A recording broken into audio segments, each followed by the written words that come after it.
pengetahuan tradisional dan ekspresi budaya tradisional atau PT dan EBT. Apa itu PT dan EBT? PT dan EBT atau Traditional Knowledge diartikan sebagai pengetahuan yang dimiliki atau dikuasai dan digunakan oleh suatu komunitas, masyarakat, atau suku bangsa tertentu yang bersifat turun-temurun dan terus berkembang sesuai dengan perubahan lingkungan. Contohnya adalah ekspresi folklore, atau yang antara lain berwujud seperti cerita, lagu, barang hasil kerajinan, tarian, dan lain-lain.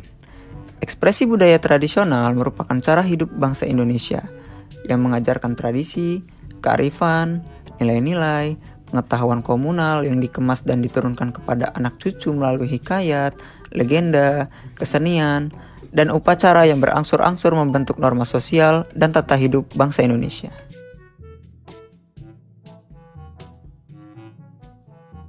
Perlindungan pemerintah atas budaya tradisional.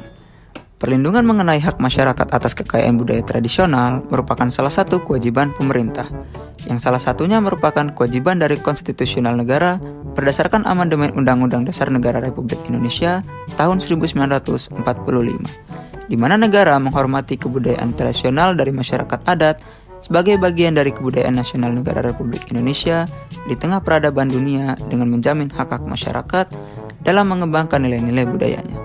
Sebagaimana yang telah termaktubkan di dalam pasal 18B ayat 2, pasal 28I ayat 3, dan pasal 32 ayat 1 Undang-Undang Dasar Negara Republik Indonesia tahun 1945. Perlindungan terhadap PT dan EBT. Hak cipta adalah hak eksklusif pencipta yang timbul secara otomatis berdasarkan prinsip deklaratif setelah suatu ciptaan diwujudkan dalam bentuk nyata tanpa mengurangi pembatasan sesuai dengan ketentuan peraturan perundang-undangan.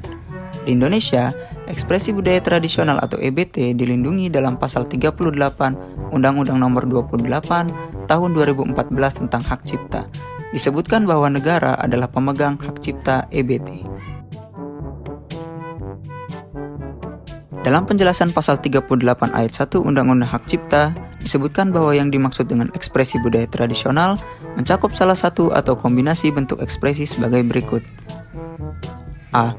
Verbal tekstual, baik lisan maupun tulisan, yang berbentuk prosa maupun puisi, dalam berbagai tema, dan kandungan isi pesan yang dapat berupa karya sastra ataupun narasi informatif. B. Musik, mencakup antara lain vokal, instrumental, atau kombinasinya. C. Gerak, mencakup antara lain tarian.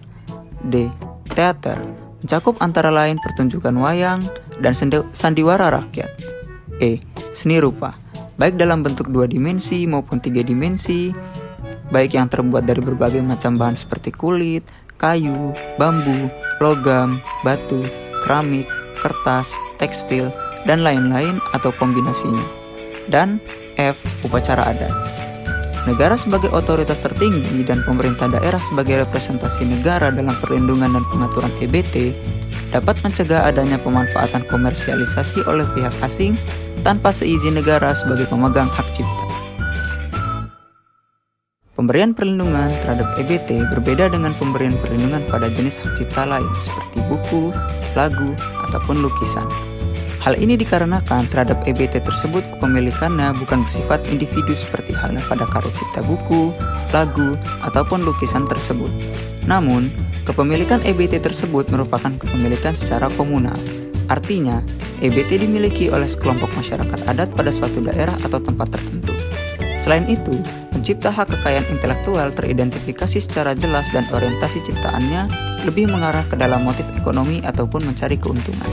Sedangkan dalam EBT, identifikasi pencipta asli tidak diketahui karena kemunculannya merupakan suatu budaya yang muncul dari tradisi lisan yang diwariskan secara turun-temurun. Kenapa EBT mesti dilindungi? Indonesia yang kaya akan EBT mempunyai potensi ekonomi yang menjanjikan, terutama terkait dengan industri pariwisata serta industri ekonomi kreatif. Di bidang industri ekonomi kreatif, terutama produk kerajinan berbasis EBT, seperti kerajinan batik, seni ukir kayu, perak, tenun, adalah produk yang mempunyai sumbangan yang cukup besar untuk meningkatkan devisa negara. Akan tetapi, Kurangnya pengetahuan yang dimiliki oleh masyarakat Indonesia mengenai hak cipta menyebabkan banyak terjadi kasus terkait klaim oleh pihak asing daripada EBT yang seharusnya dimiliki oleh negara Indonesia. Perlindungan dibutuhkan untuk mencegah produk-produk milik masyarakat Indonesia, khususnya yang berbasis pengetahuan tradisional, agar kepemilikannya tidak diakui tanpa izin oleh negara lain. Oleh sebab itu, produk-produk tersebut perlu memperoleh perlindungan hukum. Apalagi diketahui jelas bahwa semua kekayaan yang berbasis budaya tradisional mempunyai nilai ekonomi yang sangat tinggi. Upaya tersebut tentunya akan mendorong peningkatan perekonomian Indonesia dan dapat meningkatkan kesejahteraan masyarakat. Kenapa pemberian perlindungan terhadap PT dan EBT dianggap penting? Pemberian perlindungan bagi PT dan EBT menjadi penting ketika dihadapkan pada karakteristik dan keunikan yang dimilikinya. Ada beberapa alasan perlunya dikembangkannya perlindungan bagi pengetahuan tradisional. Di antaranya adalah adanya pertimbangan keadilan, konservasi, pemeliharaan budaya dan praktik tradisi, pencegahan perampasan oleh pihak-pihak yang tidak berhak terhadap komponen-komponen pengetahuan tradisional, dan pengembangan Kesimpulan, instrumen hukum Undang-Undang Nomor 28 Tahun 2014 tentang hak cipta ini belum mampu untuk memberikan perlindungan hukum yang optimal terhadap keberadaan EBT, karena masih mengalami kendala dalam implementasinya, seperti dalam ketentuan pasal 28 ayat 4 Undang-Undang Hak Cipta yang menerangkan bahwa ketentuan lebih lanjut mengenai hak cipta yang dipegang oleh negara atas ekspresi budaya tradisional akan diatur lebih lanjut dengan peraturan pemerintah.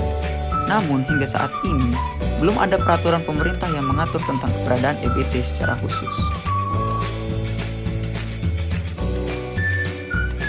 Ini menunjukkan perlindungan hukum terhadap kekayaan intelektual masyarakat asli tradisional belum maksimal dan lemah, sehingga menyebabkan potensi yang seharusnya dimiliki secara penuh oleh negara Indonesia kerap dimanfaatkan oleh pihak asing secara tidak sah. Oleh karena itu, dalam melindungi EBT diperlukan bentuk perlindungan hukum yang bersifat preventif serta represif.